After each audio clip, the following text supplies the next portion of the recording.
नमस्ते एंड अस्सलाम वालेकुम ऑल ऑफ यू। आज हम डिस्कस करने वाले हैं हमारा जो इंग्लिश का पास्ट पेपर है उसको, कि इंग्लिश में कौन कौन सी चीज़ें आती है हमारे पास्ट पेपर में, वो हम डिस्कस करने वाले हैं। तो यहाँ पे मोस्टली कौन कौन से एमसीक्यूज आते हैं।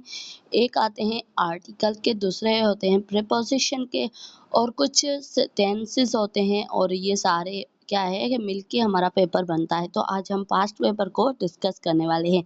तो सबसे पहले हम बात करेंगे क्वेश्चन नंबर 19 की, जो हमारे पास पेपर में था। इसमें है कि it is a course, it is of course dash most beautiful day. तो कौन सा इसमें सही होगा? ठीक है, यहाँ पे हमारा जो आर्टिकल है वो सही होगा दे। इसमें ए ऑप्शन हमारा करेक्ट है। द मोस्ट ब्यूटीफुल मीन्स कि एक स्पेसिफिक चीज़ के लिए वो बता रहे हैं ना, तो इसलिए हम क्या यूज़ करेंगे? आर्टिकल द यूज़ करते हैं।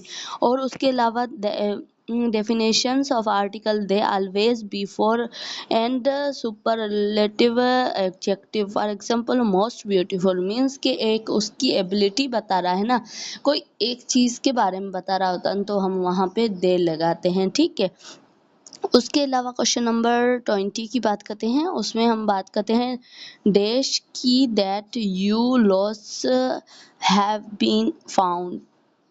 कौन सी वो जो की है जो तुम ढूंढ रहे हो। ठीक है, फाउंड। तो उसमें यही था कि स्पेसिफिक चीज़ को हम अगर देख रहे होते हैं ना, तो वहाँ पे हम द यूज़ करते हैं, आर्टिकल द। ठीक है, the is used because it refers to the specific previous identification and term that key are lost। ठीक है, इसको हम क्या करेंगे? स्पेसिफिकेशन के लिए यूज करते हैं। तो यहाँ पे हमारा बी ऑप्शन है वो करेक्ट होगा। ठीक है, उसके अलावा हम बात करते हैं क्वेश्चन नंबर 21 की, जिसमें आ रहा है द रिंग डैश यू। जो आपके पास जो रिंग थी which are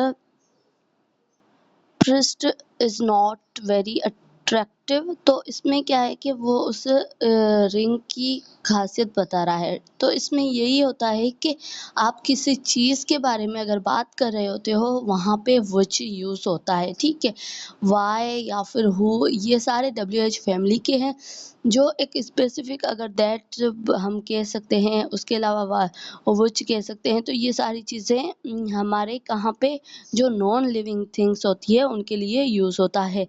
और उसके अलावा होम्स, ये सारे लिविंग थिंग्स के लिए, चीज़ों के लिए यूज़ होता है। उसके अलावा क्वेश्चन नंबर 22 की बात कर रहे हैं। I flirt at the moment dash everything is possible. Everything is possible, तो दैट मोमेंट मीन्स के उस टाइम पे।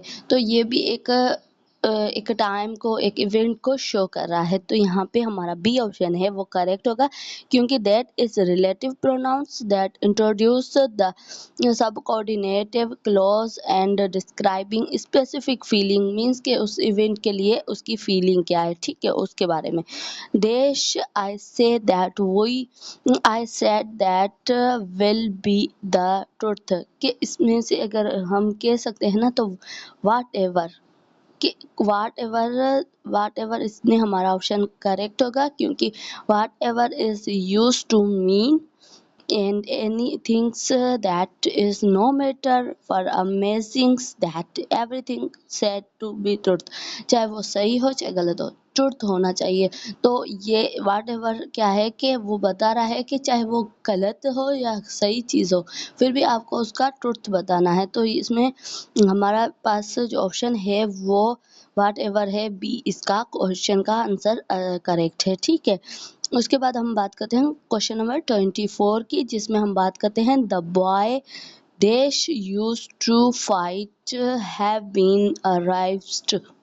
कि हु जो हम एक पर्सन के लिए यूज़ करते हैं, तो हु, तो इसमें भी हमारा जो रिलेटिव प्रोनाउंस है वो करेक्ट होगा हु, जिसमें हम बात करते हैं who is the correct relative pronoun refer to people the boy and acting for the subject and clause.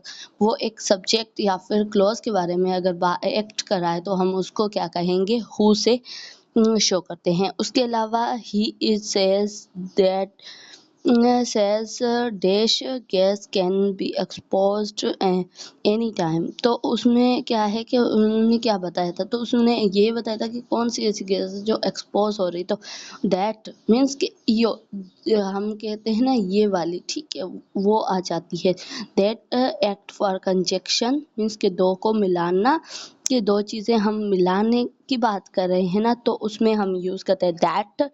और उसके अलावा they introduce statement about the what that, ठीक है।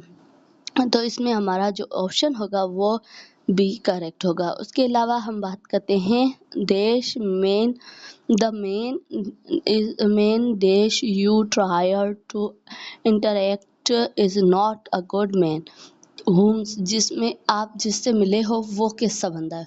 होम्स मीन्स कि हम किसी तीसरे के बारे में बात कर रहे हैं, तो वहाँ पे होम्स यूज़ हो रही है, ठीक है। तो उसके लिए हम क्या करेंगे, the homes is a object जिसके बारे में बात कर रहे हैं, ठीक है। For the relative pronouns use for relative because the main is object of the verb interaction means कि हमें क्या है कि एक वर्ब बताना है जिससे हमने इंटरेक्शन किया था वो वर्ब जिस, तो फिर वो हमें क्या है कि उसकी एबिलिटी को हम शो कर रहे होते हैं। यहाँ पे हम क्या करेंगे, करेक्ट ऑप्शन है हमारा रिलेटिव प्रोनाउंस का। उसके अलावा हम बात करते हैं क्वेश्चन नंबर 27 की, जिसमें हम बात करते हैं my teacher dash is not financially strong help everyone's, कि वो एक फाइनेंशियली नहीं है, तो हु, क्योंकि उसके बारे में बात कर रहे हैं तो हम हु यूज़ करते हैं, जिसमें subject relative pronoun refer to my teacher means कि वो बंदा जो मेरा टीचर है उसके बारे में अगर बात कर रहे हैं तो हु का यूज़ करते हैं। उसके बाद last years we visit the Rani Bagh dash is the most beautiful place in the Hyderabad which means कि किसी चीज़ के बारे में बात कर रहे हैं, किसी प्लेस के बारे में बात कर रहे हैं, तो हम वहाँ पे विच यूज़ करते हैं। Which is the relative pronoun giving non specific description information about place, कि किसी चीज़ के बारे में नॉन इन्फॉर्मेशन हम देते हैं किसी चीज़ के बारे में या किसी प्लेस के बारे में, वहाँ पे हम विच यूज़ करते हैं। तो यहाँ पे हमारा डी ऑप्शन करेक्ट होगा, ठीक है। उसके बाद हम बात करते हैं it is something dash I can not openly show, कुछ ऐसी चीज़ें हैं जो मैं ओपनली शो नहीं करता। दैट मीन्स इसमें क्या है कि that I can not show, कि इस चीज़ को मैं शो नहीं कर सकता ओपनली, तो उसमें आ जाता है हमारा दैट रिलेटिव प्रोनाउन, जिसमें आता है identifying the specific somethings that can not showing, ठीक है।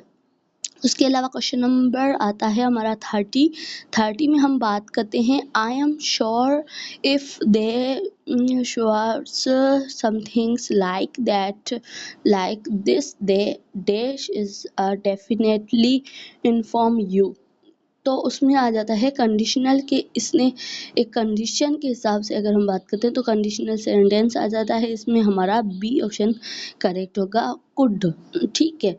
और उसके अलावा क्वेश्चन नंबर हम बात करते हैं 31 की, जिसमें आ रहा है parrot are always take dash not to understand, ठीक है, हमेशा वो टॉक करता है पर अंडरस्टैंड नहीं करता, तो यहाँ पे क्या आएगा, टॉक्ट आएगा, टाक आएगा, तो यहाँ पे हमारा डी ऑप्शन करेक्ट होगा, जिसमें टू टॉक, ठीक है।